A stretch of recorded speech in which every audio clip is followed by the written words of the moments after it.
Hoy nos sumergimos en un tema que de verdad define una era: el futuro de América Latina frente a la revolución de la inteligencia artificial. La pregunta de fondo es, ¿está la región realmente preparada para lo que se viene? Y para guiar esta exploración, tenemos sobre la mesa un análisis muy reciente y exhaustivo. Ajá. Se trata del informe América Latina en la era inteligente, un nuevo camino para el crecimiento. Lo publicó el Foro Económico Mundial junto a McKinsey & Company apenas este mes, en enero de 2026. El objetivo de esta conversación es ir más allá de los titulares, ¿no? De la tecnología por la tecnología. El informe plantea algo mucho más profundo: que la IA podría ser la solución a un estancamiento económico que ha afectado a la región por décadas. Exacto. Para que América Latina no se quede atrás. Es que ese es el contexto fundamental. Durante mucho tiempo, el crecimiento en América Latina se basó en un modelo, digamos, simple: más gente trabajando. Claro.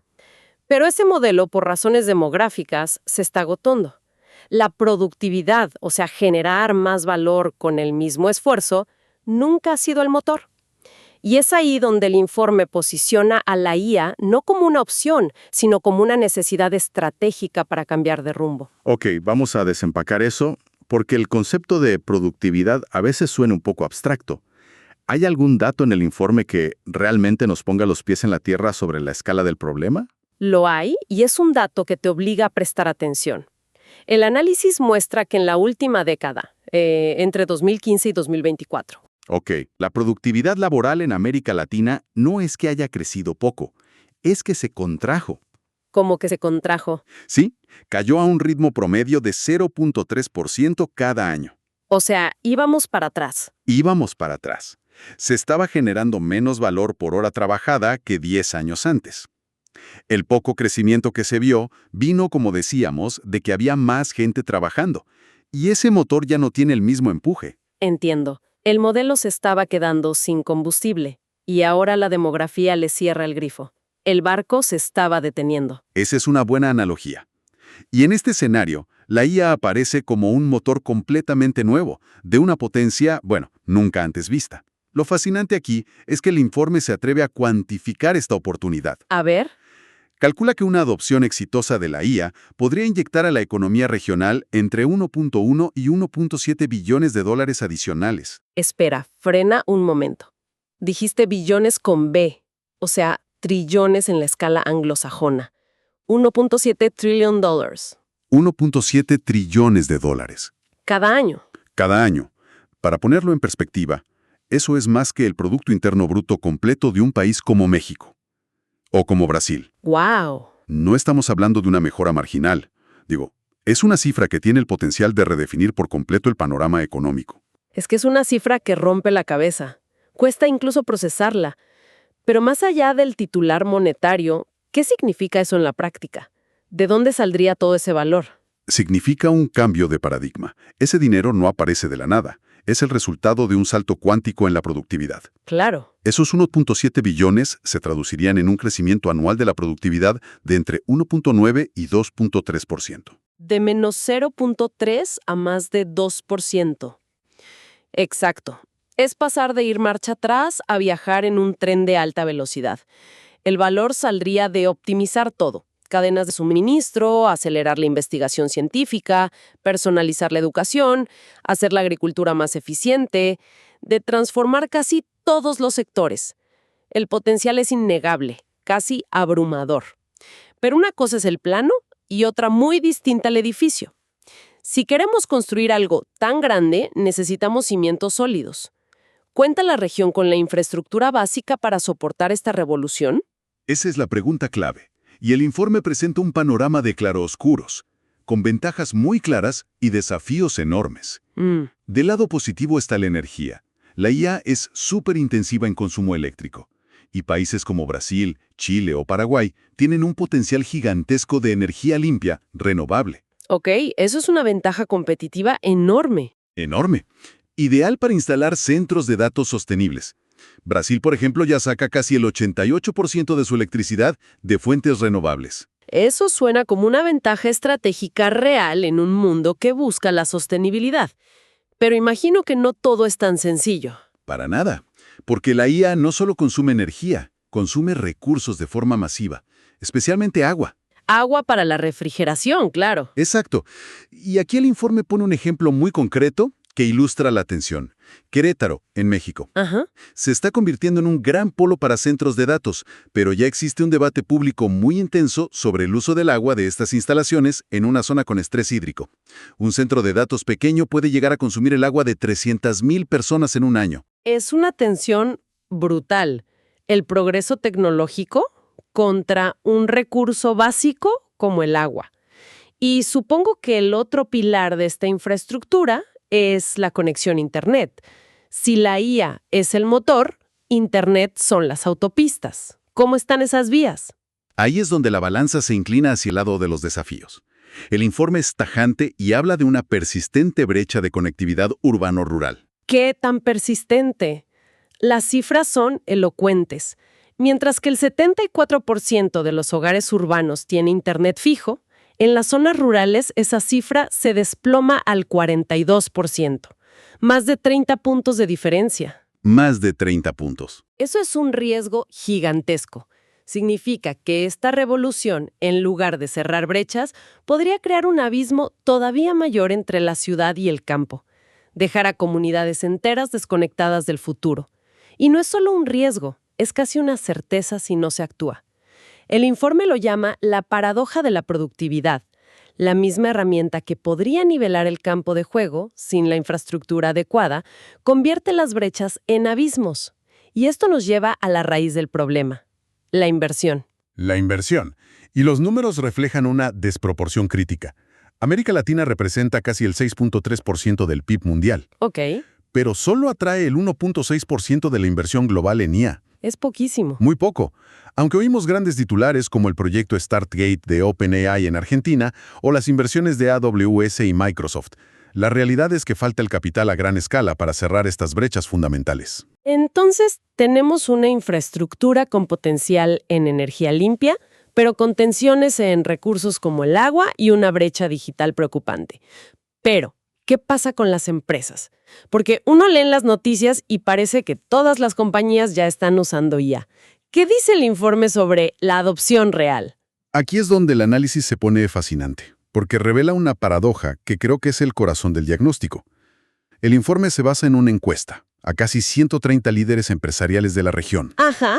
y los resultados son contradictorios. O sea, sí hay uso, hay experimentación, pero el impacto en el balance final, en la generación de valor económico, es mínimo. ¿Qué tan mínimo? ¿Tenemos cifras concretas sobre esa desconexión?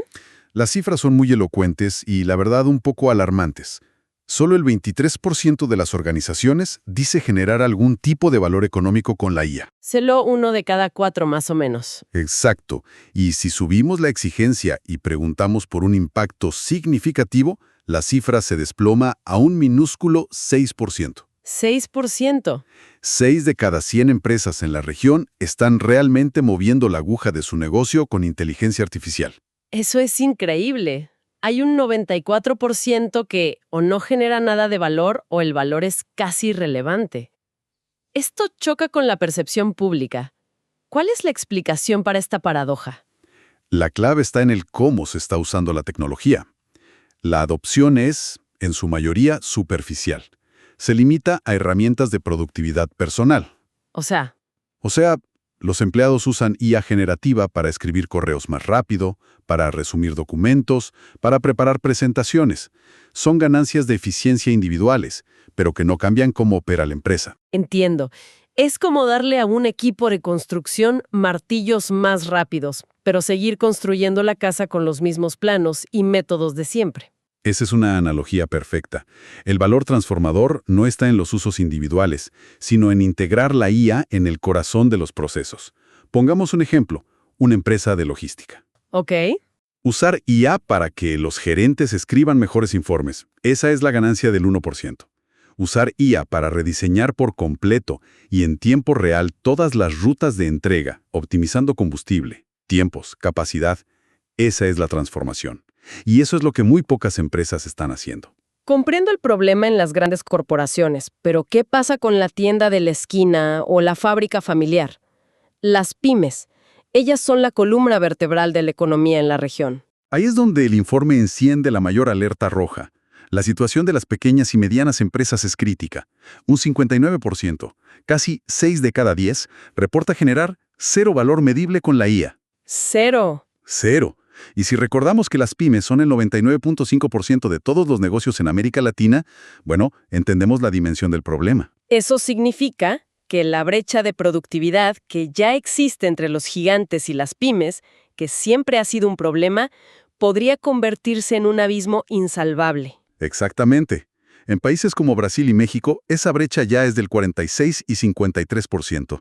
La IA, sin una estrategia de inclusión muy activa para las pymes, podría hacerla permanente, creando una economía de dos velocidades a una escala nunca vista. Bien, el informe incorpora a América Latina con los líderes globales en 6 áreas clave. Menciona estrategia, tecnología, datos. Pero, según entiendo, hay un área donde la brecha no es solo grande, es abismal. Es el verdadero talón de Aquiles. Sí, es el eslabón más débil y el que, según el informe, condiciona a todos los demás. Se puede tener la mejor infraestructura, la mejor estrategia, pero sin esto, nada funciona. Estamos hablando del talento. Del talento. Es la dimensión con la puntuación más baja en toda la encuesta. Y, lo que es más preocupante, la que tiene la mayor distancia con los líderes mundiales. El informe no lo describe como un problema, sino como una tormenta perfecta. ¿Qué factores componen esa tormenta perfecta? No creo que sea simplemente que falta gente que sepa programar. No, es mucho más complejo. Por un lado, dentro de las empresas, faltan planes de carrera claros para los especialistas en IA. Se les contrata para proyectos, pero no se les da una ruta de crecimiento. Los procesos de reclutamiento son deficientes. Y el problema de fondo, una desconexión enorme entre lo que enseñan las universidades y las habilidades que realmente necesita la industria. Y a esa desconexión interna hay que sumarle una competencia externa que debe ser feroz. Feroz es la palabra. Las grandes multinacionales que instalan centros tecnológicos en la región, bueno, es muy difícil competir con ellas por el talento local. Y luego está el fenómeno de la fuga de cerebros. Claro. El informe cita un dato impresionante. La emigración de profesionales desde América Latina se ha cuadruplicado en las últimas 3 décadas. Se cuadruplicó. Es muchísimo. Estamos formando gente muy capaz que no encuentra las oportunidades y se va. Es un panorama complicado. ¿Menciona el informe algún tipo de iniciativa que esté intentando revertir esto? ¿Alguna luz de esperanza? Sí, el informe destaca lo que llama semillas de esperanza. Menciona, por ejemplo, los centros de investigación aplicada en Brasil, que conectan fondos públicos con inversión privada para resolver problemas reales. Interesante. También habla de programas de becas a gran escala como IA Argentina, o los modelos de educación dual en México, que combinan aula y empresa desde el principio. Suena prometedor, pero por cómo lo dices, intuyo que el propio informe subraya que estos son esfuerzos todavía aislados. Efectivamente. Son iniciativas muy valiosas, van en la dirección correcta, pero todavía están en etapas tempranas. Y sobre todo, no tienen la escala necesaria para cerrar la brecha masiva que existe. El desafío del talento es, sin duda, el más grande. Entonces, si unimos todas las piezas, el panorama que dibuja el informe es el de una región en una encrucijada. Por un lado, una oportunidad de $1.7 billones para redefinir su futuro económico. Por otro, un riesgo muy real de que la brecha con el resto del mundo y las brechas internas se hagan más grandes que nunca. Ese es el resumen perfecto del dilema. El mensaje final del informe es contundente. La pregunta ya no es si la IA llegará, ya está aquí. La pregunta es cómo responderá la región, y lo que subraya es que la inacción no es una opción viable. O sea, hay que actuar ya. Sí. La alternativa a una respuesta audaz, coordinada y sostenida es, según sus propias palabras, un estancamiento prolongado. Y en esa respuesta, el informe señala una ventaja comparativa que a menudo la región parece pasar por alto. Sí, y es una ventaja que podría ser decisiva: la colaboración regional. Aprovechar el idioma y la cultura compartidos es una oportunidad única. Claro. Crear redes de supercomputación compartidas, armonizar regulaciones, compartir buenas prácticas en educación. Es mucho más factible en un contexto como el de América Latina. Para cerrar, me gustaría que dejáramos una última reflexión. El análisis se ha centrado mucho, y con toda la razón, en la competitividad, en la productividad, en las métricas económicas. Que son vitales, claro. Son vitales. Pero quizás la conversación no debería terminar ahí. Es un punto fundamental. La tecnología es una herramienta, no un fin en sí mismo. La dirección que tome depende de las intenciones con las que se la aplique. Exacto. Por eso, la pregunta final que nos gustaría dejar flotando es esta. Más allá de las métricas económicas, ¿cómo puede América Latina asegurarse de que esta transformación no solo sea productiva, sino también profundamente inclusiva? ¿Cómo sería construir una era inteligente que deliberadamente se proponga como objetivo principal cerrar, en lugar de ampliar, las históricas y dolorosas brechas de desigualdad que han marcado a la región durante siglos?